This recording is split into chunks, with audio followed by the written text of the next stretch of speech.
Čia galų reikės labai greit šnekėti, kad visi suprastų ir žodžių neišsivaikštų. Nu tai va, tai pradėsiu aš nuo kūrybos stereotipo.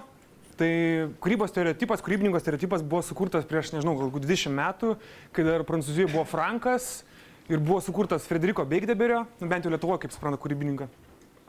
Ir jisai rašė tokią knygą, 99 frankai, apie tai, kaip jisai visą dieną uosto koksą rašo ir tą koksą šeria savo žiurkėnų klausimų nudviestą, važinėja su motoroleriu, paskui važinėja su kabrioletu ir ten filmuoja klipus Kalifornijai.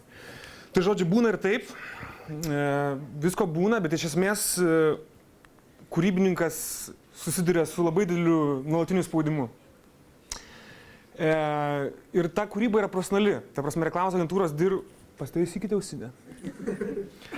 Kūryba dabar dirba profesionaliai, ta prasme, yra visokie principai, yra knygos, yra per 30 metų sukaupta praktika, ten jis kiekvieno asmeninė, bet iš esmės papasakosiu apie tai, ką aš suprantu ir kaip aš kuriu.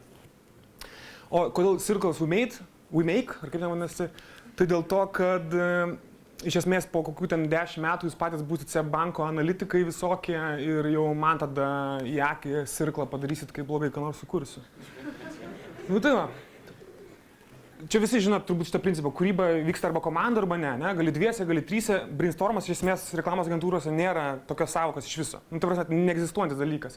Jeigu sakom, einam pabrainstormsim, iš esmės nueina ir pašneka kažkas apie kažką. Tai kartais, ta prasme, būna taip, kad aš, pavyzdžiui, asmeniškai dirbu dažniausiai vienas, bet jeigu dirbi dviese, dažnai tikrai viens kitą inspiruoji, padedi ir vieną kartą vienas turi omeny vieną, kitas kitą, bet jie kažkaip ten susisiekia, susišneka ir gaunasi nauja idėja.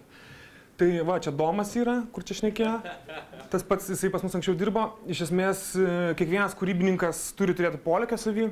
Čia ir tikrai neapsimetinėsiu, kad visi kūrybininkai yra visiškai kaip visi, bet ir tikrai nėra taip, kad kažkaip ypatingi yra ar duoti Dievo talentai, ar tenais kažkokie tai intelekto koeficientai yra neišpasakyti.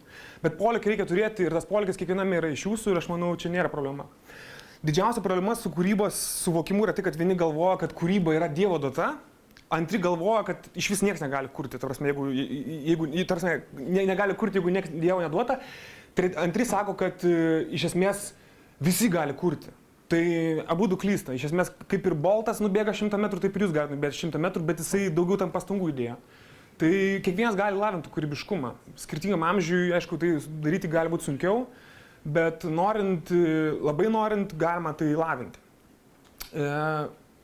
Kūryba nevyksta strese. Tai iš esmės yra įrodyta daug tyrimų, kad ypač kai skanuoja MRI, jeigu žinot tokį daiktą. Aišku, žinot, čia įsimu.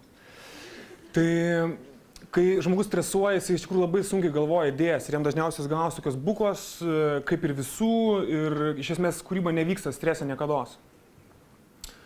Dar vienas yra toks populiarus mitas, kad kūrybai reikia tenais mėnesienos ar ten 3 valandos nakties ir tu ten įsisėdi, galvoji, rūkai cizą, ten vyną išgeręs, visko būna, bet iš esmės to nereikia, jeigu tu dirbi profesionaliai. Ir dar vienas dalykas, būna žmonės užrašinėja sapnus, galvoja, kad ten kažkai labai reiškia, jie iš tikrųjų reiškia ir galvoja, kad kažką susapnuosiu. Tai mano viena pažįstama kūrybininkė pasako, kaip jinai irgi pradėjo rašyti tos sapnus, kaip ir ten visi mėgsta rašyti. Ir jinai žodžiu vieną kartą sakė, sapnau tokią idėją, atsikeliu naktį, pradedu rašyti tą idėją. Žodžiu, ryte atsikeliu, jau žiūrėsiu tą idėją ir toksai ant viso balto popieriaus toks juodas taškas išvilniotas. Tai va, tai iš tikrųjų, kūryba jinai ateina, nes visokių tavo patirčių ir taip toliau, bet iš esmės kūryba jinai nevyksta 3 valandą nakties. Jinai gali vykti, bet tai nebūtina sąlyga. Ir dabar čia iš pradžių prabėgau taip labai greitai, o dabar bus keli tokie ilgesni topikai. Tai iš esmės vienas svarbiausių dalykų, ką kuriant, yra esminių principų supratimas. Tai čia yra žymus Leonardo da Vinci paveikslas Paskutinė vakarienė. Ir kas yra subraižyta, tai yra dieviškoji proporcija. Tai yra santykis tarp ilgio vienetų. Ir iš esmės ta dieviškoji proporcija yra visur gamtoje. Tai, pavyzdžiui, kai sraigė sukasi, ar nežinot, jinai sudaro tos pačios proporcijos. Ir iš esmės, ką aš tos slaidą noriu pasakyti, kad svarbiausia žinot principus, o ne kažkokius tai trendus. Nes trendus kūrė tie, kurie žino labai gerai principus. O tie, kurie seka tik tai trendus, jie kūrė kažkas tai kopijuoja ir niekur toli nenueina. Tai jeigu iš esmės nori kurti profesionaliai, tai tu turi žinoti labai daug principų, ypač reklamoje dirbant, tu turi žinoti psichologijos principus, sociologijos principus, ekonomikos principus ir taip toliau. Ir kuo tu giliau žinos tos dalykus, to bus lengviau, nes kadangi kiekvienas klientas yra skirtingas ir tau tų žinių bagažų labai smarkiai reikės. Tai va. Dabar dar visi galvoja, kad iš esmės ten jo, kūrybininkai atsisėda ir jie brainstormina, galvoja, ten kažką dar sugalvoja. Tai iš esmės būna ir taip, bet jeigu tu dažnai užstringi ir nežinai, ką daryti, yra kūrybinės technikos. Tai tos kūrybinės technikos dažniausiai mokosi visi savo ten karjeros pradžioj. Yra tokia Creative Advertising knyga, šita pati knyga jūs galite Amazon'e nusipirkti, nėra brangi. Ir ten iš esmės šneka apie kūrybinės technikas, kaip yra kuriama reklama ir labai paprastai tokiais žingsniais prieinami yra sprendimai. Ir iš esmės pradžioje gali tiesiog tokią knygą naudoti ir tokias knygas naudoti, tokius albumus, ten visurius Kickstarter guide yra visokie ir tu gali pradėti kažkaip kurti.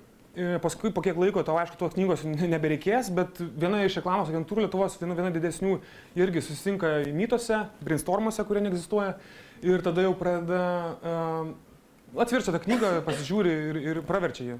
Tai čia nėra tokios paslapties. Ir dar vienas svarbiausių dalykų turbūt kūrybininkui kaip asmeniui, kaip asmenybė, jeigu galima tai pasakyti, tai yra sugrįžti į savo praeitį ir sugrįžti prie savo esmės. Čia iš esmės tai reiškia, kad tu niekados nepabėgsi nuo to, kas esi. Ir pas mus labai įdomi agentūrai esu aš, yra kitas dar kūrybininkas, dar viena kūrybininkė ir jeigu duoda, pavyzdžiui, panašią užduotį kažkokią, tai labai skirtingai padaro aš ir jinai, ta prasme, kūrybininkė ta kita. Nes jinai daro taip moteriškai, taip nuoširdžiai, švelniai ir gražiai, o aš darau iškart su kraujais ir taip toliau. Tai iš esmės, tu niekados negalėjai pabėgti nuo savęs ir kartais net geriau daryti tai, kad tu geriau, tas gauti užduotis, kurias tu geriau išmanai ir geriau padarytum. Ir ką tas reiškia dar sugrįžti savo praeitį, kad kuo labiau iš esmės eksploatuoti tai, kas tu esi. Pavyzdžiui, aš labai vaikystėje man patiko fotografija, ten tėvas zintas sukinėjau, nors jis mane naudodavo, o paskui tenais paauglystėje nusipirkau irgi fotką, tai dabar kažkaip šiais metais vėl pradėjau fotkinti ir labai nuo to kaifuoju ir bandau vis sugrįžti į save ir gilintis, kas esi tu. Nes, iš esmės, čia toks savo suvokimui labiau. Ir pati stipriausia kūrybinė technika, kur yra pasaulyje, yra nuobodžiavimas. Yra vienas geriausių visų laikų copywriterių, jisai tokį patarimą, aš 8 minutės dar šneku, jau baigiau. Tai jisai tokį turėjo patarimą, kad nepatarimą savo kūrybinę techniką, jisai atsisėsdavo priešais stalą, savo daro stalą, ir tais laikais kompanija buvo spausdinama mašinėlė, punksnakotis. Ir jisai galėdavo veikti į tūliką tik tai, aišku, jeigu jau labai reikia, ir jisai galėdavo atsigerti vandens, gerti vandenį, ir iš esmės jisai galėdavo nedirbti. Jisai turėjo tokią sąlygą savo, kad jisai gali nedirbti, bet jisai turi tada sėdėti ir nieko nedaryti. Tai aš šitą praktiką irgi kartais propaguoju, nes didžiausias viso kūrybiškumo žudikas yra distrakcijos. Ten Facebookas greitai pasikrinti, Delfi ir kažkoks Google Reader ir panašiai, NBA.com. Tai tu tiesiog tada sėdi ir galvoji, tu nuobodžiauji, tu kokias 5-10 minučių visiškai galvoji, davai, pamatysiu, kiek galiu išsėdėti nuobodžiaudamas, bet tu paskui pradedi galvoti. Ir iš tikrųjų nuobodžiavimas yra žiauriai galingas dalykas, tai labai siūlau pabandyti iš tikrųjų kiekvienam. Jeigu kažką turėsi daryti, ko nenori, tai tiesiog atsėskit ir neleiskit savo daryti nieko, bet tik nuobodžiauti ir žiūrėti pro langą. Aišku, yra problema, jeigu kas nors kitas dirbs, tai jūs žiūrėt, kaip jis dirba ir žiūrit, nieko nereikės, arba ten į jūrą kokią. Tai deadline'as, ten visi mėgstam šitą žodį, kūrybos agentūros mėgsta irgi žiauriai smarkiai. Tai deadline'as yra geriausias priešas ir geriausias draugas. Iš esmės, visos kūrybinės agentūros absoliučiai failina su savo asmeniais projektais. Pavyzdžiui, ten jis nori pasileisti savo darbų, kokį nors portfolio, ar padaryti kokį nors savo logotipą naują. Tai jie vis laik failina. Pasidaryti logotipą kokį nors, galvoja padarys geresnį, tai savo logotipą niekada nepadarys geresnį. Kokį jau šlamštą padarys, ten tokio stoko tai turėsi. Nes tu neturi deadline'ą savo. Tai savo asmeniam gyvenimui irgi tu gali neturėti deadline'ą ir dėl to tu niekada to nepasidarysi. Tai iš kitos pusės deadline'as jisai stresina tave ir tu turi kažkaip kurti ir tai aišku parnės, kad nesukuri ir taip toliau. Bet toks užburtas šiek tiek ratas, bet reikia iš to rato mokėti išeiti. Tai va, Dar svarbesnis dalykas už nuobodybę yra įgūdžiai. Tai čia mes darėme tokį, gal matėte projektą, Švyturio šalysis vadinasi. Ir idėja iš tikrųjų buvo labai paprasta. Švyturys, ten Europos krepšinio čempionatas artėjo ir šiaip jie pradėjo komunikuoti apie tai, kad tai yra, Švyturys yra didžios šalies alus, kad mes turim kuo didžiuotis ir panašiai. Ir užduotis buvo sukurti savaitę apie Lietuvą. Tai, Domas šitą ir darė. Jo, su manim. Tai va, tai iš esmės, jeigu tau pasakysi idėją, žinai, mes padarysim website, kuriame bus faktai, kad Lietuvoje yra šalta ir karšta ir dar yra kopos. Ir tu sakysi, jo, nebloga idėja iš tikrųjų ir pergalvok. Bet iš esmės idėja dažniausiai, prasta idėja ir gera idėja labai skiria gyvenimus. Tai čia yra šitą moterėlę, dešiniai pusė yra Ana Leibovic, labai garsi, viena garsiausių fotografių pasaulio. Ir jie irgi fotkina idėją. O idėja yra kokia, kad yra Disnėjaus parkas ir dar ten kažkokius naujus atrakcionus ir reikia pasakyti, kad čia bus žiauriai fanai ir taip toliau. Ir įsivaizduokit, ateina ten kūrybininkas ir sako, mes čia turim tokią idėją, kad panaudoti garsius žmonės, kurie išgyvena kažkaip Disney parke ir taip toliau. Ir šiaip idėja kaip idėja, ar ne? Ir fotosesija atrodo, taip nemokšiškai kažkas fotokina, bet galiausiai iš tos tokios idėjos, iš tokios fotosesijos lieka toksai vizualas. Ir iš esmės tarp tų vizualų yra skirtumas kardinalus, ar ne? Nors idėjos nes beveik nėra. Ir man labiausiai patinka pasižiūrėti, kai Facebook'e žmonės rašo, kokia gera idėja, kai man patinka. Iš esmės ta idėja, nes nėra idėjos dažniausiai. Tai mūsų tiesiog žiauri geras gyvenimas ir tai iš tikrųjų užkabina. Ir kartais, aš vis laik sakau, kad svarbiau net kartais yra įgyvenimas pats, o ne idėja. Nes idėjas iš esmės žmonės analizuoja. Dabar čia kažkaip marketologą atsisės ir galvos, kaip čia priėjo prie šitos idėjos, kol čia Russell Brandą reikėjo panaudoti, jis britų komikas, bet čia Amerikoje reklamuoja. Niekam neįdomu, tai yra, aš visi žiūriu paveiksliuką arba šerną arba nešerną. Tai va, idėjų vagystės yra iš vis absoliučiai bevertis topikas, aš jį ir pašnekėsiu ir daugiau gyvenime nebešnekėkit apie tai. Čia tik aš galėsiu, nes kad jau dabar niekas nebešnekėkit apie tai. Tai žodžiu, apie idėjų vagystę dažniausiai šneka žmonės, kurie iš vis, jeigu sukūrė kokią reklamą, tai yra handshake'as atsuksai, žinot kaip būna.